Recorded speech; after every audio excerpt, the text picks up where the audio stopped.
માં આપનું સ્વાગત કરું છું। તો જોઈએ આજના સમાચાર। આંતરરાષ્ટ્રીય બજારમાં સ્થિતિ હળવી બનતા આજે ઓઇલ માર્કેટિંગ કંપનીઓએ પેટ્રોલની કિંમતમાં લોકલ ટેક્સ અથવા વેટ સિવાય લીટર દીઠ ₹2 સુધીનો ઘટાડો કર્યો હતો। આની સાથે જ તીવ્ર મોંઘવારીનો સામનો કરી રહેલા સામાન્ય લોકોને મોટી રાહત મળી હતી। આજના ભાવ ઘટાડાની સાથે જ અમદાવાદમાં પેટ્રોલની કિંમત હવે ઘટીને લીટર દીઠ 71.84 થઈ ગઈ છે। આવી જ રીતે સુરત, રાજકોટ અને વડોદરામાં પણ ભાવમાં ઘટાડો થઈ ગયો છે। છેલ્લા ઘણા સમયથી ભાવ વધારાને લઈને જોરદાર વિરોધ થઈ રહ્યો હતો। લોકલ સેલ્સ ટેક્સ અથવા વેટને બાદબાકી કરતા પેટ્રોલની કિંમતમાં ₹2નો ઘટાડો કરવામાં આવ્યો હતો।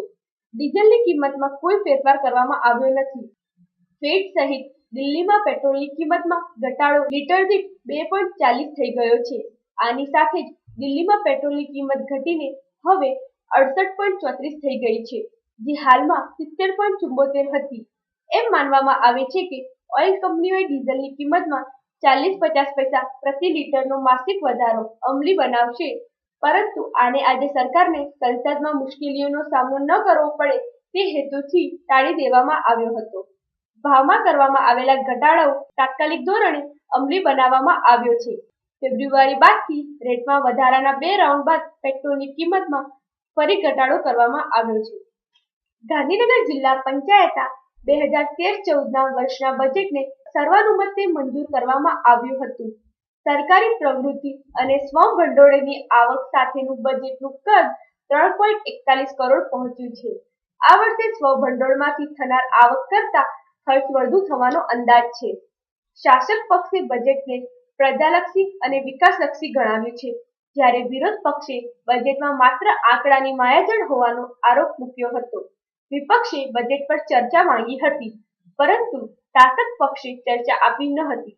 જોકે આખરે બજેટને સર્વાનુમતે મંજૂર કરવામાં આવ્યું હતું। જિલ્લા પંચાયતના પ્રમુખ મંગીબેન પટેલની મળેલી ખાસ સામાન્ય સભામાં આજે વર્ષ 2013-14ના વર્ષનું બજેટ રજૂ કરવામાં આવ્યું હતું। આ વર્ષે સ્વભંડોળ અને સરકારી પ્રવૃત્તિ પેટે 341.43 કરોડનો અંદાજ મૂકવામાં આવ્યો છે, જેની સામે 340.92 કરોડનો ખર્ચ અંદાજવામાં આવ્યો છે। આ વર્ષે શાસક પક્ષે સ્વભંડોળમાંથી નાણાંની કોથળી ખુલ્લી મૂકી છે। 6.39 કરોડની આવકની સામે 7.1 કરોડનો ખર્ચ થવાનો અંદાજ છે। આ અંગે પ્રમુખ મંગીબેન પટેલે જણાવ્યું કે જિલ્લા પંચાયતની આવક મર્યાદિત હોવા છતાં ખેતીવાડી, પશુપાલન, સમાજ કલ્યાણ, બાંધકામ, શિક્ષણ, આરોગ્ય સહિત વિવિધ ક્ષેત્રને આવરી લેવાનો પ્રયાસ કરવામાં આવ્યો છે। સ્વભંડોળમાંથી આ વર્ષે ખેતીવાડી ક્ષેત્રે 18.5 લાખ ફાળવવામાં આવ્યા છે, જે ગત વર્ષ કરતા 3 લાખનો વધારો દર્શાવે છે। અહીં સમય થઈ રહ્યો છે એક નાનકડા વિરામનો। Every picture tells a story. Of course, some stories are bigger than others. Okay, guys, here we go. Everybody say, cheese.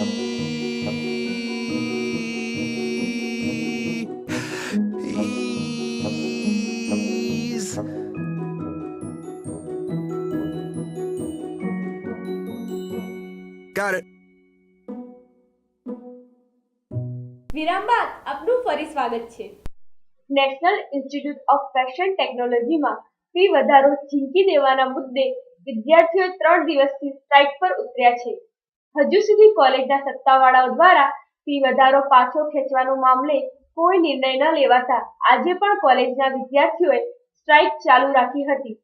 જ્યાં સુધી ફી વધારો પાછો નહીં ખેંચાય ત્યાં સુધી વિદ્યાર્થીઓ હડતાલ ચાલુ રાખશે। નિફ્ટ કોલેજ દ્વારા એકાએક ફીમાં 42% વધારો કરી દેવાતા વિદ્યાર્થીઓએ તેનો અસ્વીકાર કરીને ફી વધારો પાછો ખેંચવાની માંગણી સાથે સૂત્રોચ્ચાર અને દેખાવો શરૂ કરી સ્ટ્રાઇક શરૂ કરી છે। આજે ત્રીજો દિવસ પૂરા થયા પછી પણ કોલેજના સત્તાવાળા દ્વારા ફી વધારો પાછો ખેંચવાના મુદ્દે કોઈ નિર્ણય લીધો નથી કે વિદ્યાર્થીઓ સાથે બેઠક પણ કરી નથી, જેના પગલે વિદ્યાર્થીઓએ આજે પણ સ્ટ્રાઇક યથાવત રાખી છે। ઉલ્લેખનીય છે કે જ્યાં સુધી ફી વધારો પાછો નહીં લેવાય ત્યાં સુધી હડતાલ ચાલુ રાખવાનો નિર્ણય વિદ્યાર્થીઓએ લીધો છે અને કોલેજ સંકુલ બહાર ગેટ પાસે દેખાવો અને સૂત્રોચ્ચાર ચાલુ રાખી ક્લાસ અટેન્ડ નહીં કરવાનો સ્વૈચ્છિક રીતે નિર્ણય લઈ સ્ટ્રાઇક યથાવત રાખી છે। તો દર્શક મિત્રો અહીં સમાચાર પૂર્ણ થાય છે. નમસ્કાર.